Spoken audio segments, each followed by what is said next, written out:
బెల్లంపల్లి నియోజకవర్గంలో agriculture market committee chairman ఆ పదవి మీ అమ్మగారైన రత్నం లక్ష్మి గారికి ఇవ్వడం జరిగింది. ఇది ఒక 3 నెలల క్రితం. కానీ 3 నెలల నుంచి ఇప్పటి వరకు ఎటువంటి ప్రమాణ స్వీకారం జరగలేదు. దీని వెనక ఏమన్నా రాజకీయ కుట్ర ఉందనుకోవచ్చా? ఇప్పుడు మీరే అన్నారు కదన్న, ఇంతకుముందు అంటే ఒక యూత్ కాంగ్రెస్ నాయకుడు ఎదుగుతానంటే కొంతమంది ఇబ్బంది పెడతారని. అందులో భాగమే ఇదన్న. ఇప్పుడు వాస్తవంగా నేను గడ్డం వినోద్ గారికి ఆయన ఏదైతే ప్రతిపక్షం ఉన్నప్పటి నుంచి దాదాపు 2020 సంవత్సరం నుంచి 2020 సంవత్సరం నుంచి వెళ్ళి సార్తో అంటే ప్రతిపక్షంలో సార్తో ట్రావెల్ చేసిన. సార్ ఎటు ఏ మండలి తిరిగితే ఆ మండలి, మా కాన్స్టిట్యున్సీలో 7 మండలాలు ఉంటాయన్న. ఏ మండలి తిరిగితే సార్ వెంబడి ఒక కారు పట్టుకొని నువ్వు అన్నట్టు యూత్ని పట్టుకొని సార్ వెంబడి తిరుగుతూ ఉండే. 3-4 సంవత్సరాలు కష్టపడ్డ తర్వాత గవర్నమెంట్ వచ్చింది. గవర్నమెంట్ వచ్చిన తర్వాత మీకు తెలుసు ఎలక్షన్స్, స్థానిక ఎలక్షన్స్ అనేవి కాలేదు, సర్పంచ్లు అయినాయి. కాకపోతే మా దగ్గర సర్పంచ్ అవకాశాలు లేవు. కాకపోతే ఎంపీటీ జెడ్పీటీస్ కూడా మొన్న మనకు రిజర్వేషన్లు రిజర్వేషన్లు వచ్చి క్యాన్సిల్ అయినాయి. అప్పుడు కూడా నాకు ఎట్లాంటి రిజర్వేషన్ రాలేదు. మా దగ్గర బీసీకి వచ్చింది. బీసీ గణన కారణంగా బీసీకి వస్తే నాకు ఇటు సర్పంచ్ అవకాశాలు లేవు, అటు ఎంపీపీగా జెడ్పీటీసీగా అవకాశాలు లేని తరుణంలో సార్ని అడిగిన, సార్ నేను మీకోసం నా భవిష్యత్తు అంటే నా గతం ఏదైతుందో కొన్ని సంవత్సరాల నుంచి మేము ఎంబడి తిరుగుతున్నా, నాకు ఏదైనా ఒక మీ దారి చూపించాలంటే అప్పుడు మార్కెట్ కమిటీ చైర్మన్గా చాలా కీలకమైన పోస్ట్ బెల్లంపల్లిలో మహిళకు కేటాయించడం జరిగింది.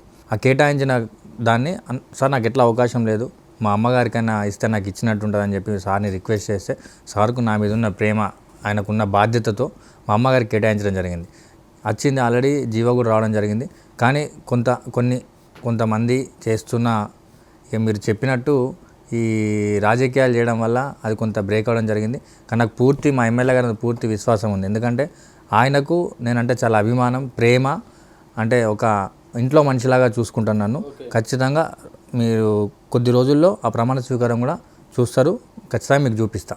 అదేవిధంగా మీరు ప్రస్తుతం యువజన కాంగ్రెస్లో రాష్ట్ర కార్యదర్శి కొనసాగుతున్నారు. అదేవిధంగా సీనియర్ కాంగ్రెస్, మెయిన్ కాంగ్రెస్లో కూడా కాచిపేట మండలానికి మండల పార్టీ అధ్యక్షునిగా కొనసాగుతున్నారు.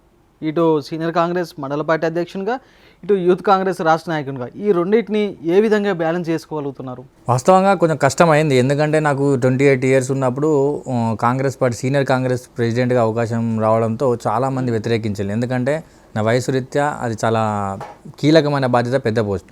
చాలామంది సీనియర్లు ఉంటారు కాంగ్రెస్ పార్టీలో, ఉద్దండులు ఉంటారు, 30 సంవత్సరాలు 40 సంవత్సరాలు 50 సంవత్సరాల నుంచి కష్టపడ్డ కాంగ్రెస్ వాళ్ళు ఉంటారు.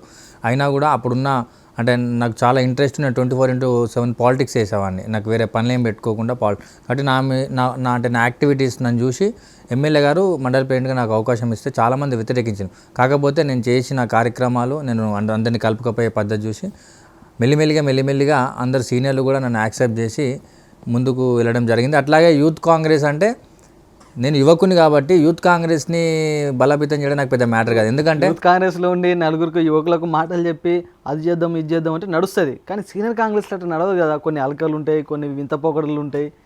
ఒకరు చెప్పింది మీరు చెప్పింది ఇంకొకరు నచ్చదు, వాళ్ళు చెప్పేది ఇంకొకరు నచ్చదు, ఇలా కుమ్నాటలు ఉంటాయి కదా. అంటే దీన్ని ఎట్లా బ్యాలెన్స్ చేయగలం? అదే చాలా కష్టమైందన్న. మామూలుగా అసలు మనం మాట్లాడుకుంటే సింపుల్గా ఉంటుంది, కానీ ఇన్ని కష్టాలు ఉంటాయి. ఒక సీనియర్ కాంగ్రెస్ ప్రెసిడెంట్గా చేయాలంటే చిన్నో నుంచి వెళ్ళి పెద్దోడి వరకు అందరినీ మేనేజ్ చేసుకోవాల్సిన పరిస్థితి ఉంటుంది. మనం చేసేది కొంతమందికి నచ్చుతుంది, కొంతమంది నచ్చని వాళ్ళు పుల్లలు పెడుతూనే ఉంటారు. కాకపోతే మనం మంచి చేస్తున్నామా చెడు చేస్తున్నామా మన మనస్సాక్షికి మనం నమ్మిన లీడర్కు తెలిస్తే సరిపోద్ది.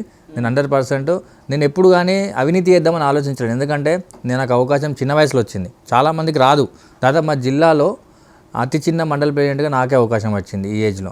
వచ్చిన అవకాశాన్ని సద్వినియోగం చేసుకోవాలనుకున్న తప్ప అవినీతి చేద్దాం, ఏదైనా డబ్బులు సంపాదిద్దామని ఇంట్రెస్ట్ నాకు అస్సలు లేదు. మనం ఈరోజు పేరు సంపాదిస్తే రేపు ఆటోమేటిక్గా మనకు అన్నీ వస్తాయనే ఇంటెన్షన్తో నా మీద పర్సనల్గా ఏమన్నా చెప్పుంటారు తప్ప నేను ఇది చేస్తున్నా అవినీతి అయితే చేసే పరిస్థితి లేకుండా నేను. కాబట్టి ఇక వాళ్ళు చేసే ప్రయత్నాలు విపరీతంగా చేసిండ్రు. అంటే ఇది చేస్తుండు మా ఎమ్మెల్యే గారికి చాలా నా మీద కంప్లైంట్, రోజుకు 10 కంప్లైంట్ వస్తుండే. మా ఎమ్మెల్యే గారు అంటుండే, అది ఏందిరా తన తలకాయ ఖరాబ్ అవుతుంది ఎప్పుడు ఏదో కంప్లైంట్ అంటే. సార్కి తెలుసు అంటే నేను ఎట్లా సన్నిహితంగా ఉంటారా. ఎమ్మెల్యే అంటే ఇంట్లో మనిషిలాగా చూసుకుంటాడు, అట్లేం సొంత మనిషిలాగా ఇంట్లో మనిషిలాగా. అంటే ఇప్పుడు అధికారం వచ్చినాక వచ్చినోని కాదు కదన్న. అంటే సార్కు అధికారం లేనప్పుడు, ఎవరు లేనప్పుడు ఆయనతో తోడుండే, ఆయనతో ప్రతి మండలి తిరిగిన కాబట్టి ఏ మనిషి అయినా మనం మంచి చేస్తే ఆటోమేటిక్గా వాళ్ళకి గుర్తుంటుంది. కాబట్టి అదే గుర్తుతో నన్ను ఎప్పుడు సొంత మనిషిలా చూసుకుంటాడు 100%.